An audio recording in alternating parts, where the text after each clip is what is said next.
আল্লাহর রহমতে যদি এমপি হই, তাহলে এই জগন্নাথ বাড়ি কিন্তু যারা যারা দখল করছে তার কিন্তু খবর আছে। হিন্দু সম্পত্তি, এটা হিন্দুদের জন্য ব্যয় হবে, ব্যক্তিগত জন্য না। ওখানে একটা কলেজ বানাইছে, সাচার কলেজ, হিন্দুদের জায়গা, মানে জগন্নাথ বাবুর জায়গা। ওখানে একটা দিঘি আছে, এই কলেজটা চালায় কে? সরকার। জায়গাটা নিছে জগন্নাথ বাড়ি, ঠিক আছে। হিন্দু সম্পত্তি, মুসলমান সম্পত্তি মানুষ দান করে শিক্ষা প্রতিষ্ঠানের জন্য, সেটা ঠিক আছে, সেটা নিয়ে কোনো আপত্তি নাই। বড় বড় বিশ্ববিদ্যালয়, বড় বড় কলেজ, এগুলি হিন্দু জমিদাররা দান করে গেছে, এটা ঠিক আছে, এটা নিয়ে কোনো অসুবিধা নেই।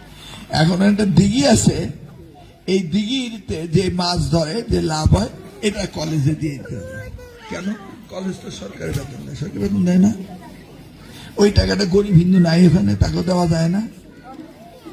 আমি বলছি যেদিনকে এই 5ই আগস্ট হয়েছে, আওয়ামী লীগ গেছে, সেদিন বলছে এই দিঘির 1 টাকাও কেউ নিতে পারবে, এটা হিন্দুরা পাবে।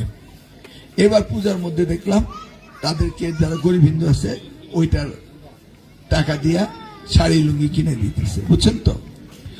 এখন আমার পলিসি হলো, যার সম্পত্তি সে খাবে, আরেকজন নিবে কেন? তাই না? এই জন্যই এই জগন্নাথ বাড়ির সম্পত্তি হিন্দুদেরকে দেওয়া হবে। এখন এখানকার পূজা, এটা এখানকার মানুষ এমন ধনী না যেটা চালানো, তো এটা সরকারের কাছে অনুদান আসতে হবে। আমি যখন 96 সালে এমপি হয়েছিলাম, তখন পূজা মণ্ডপ ছিল 13টা, আওয়ামী লীগ ক্ষমতায় ওই 5 বছর তারা বানাইলো 16টা।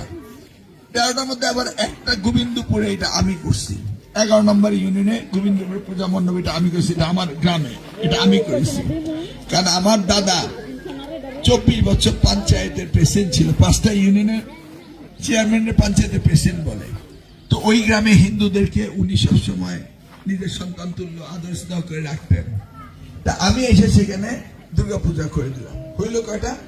96 থেকে 2001, আওয়ামী লীগ ক্ষমতার সময় হলো 16টা, 1300টা, 3টা ওরা বাড়াইছে।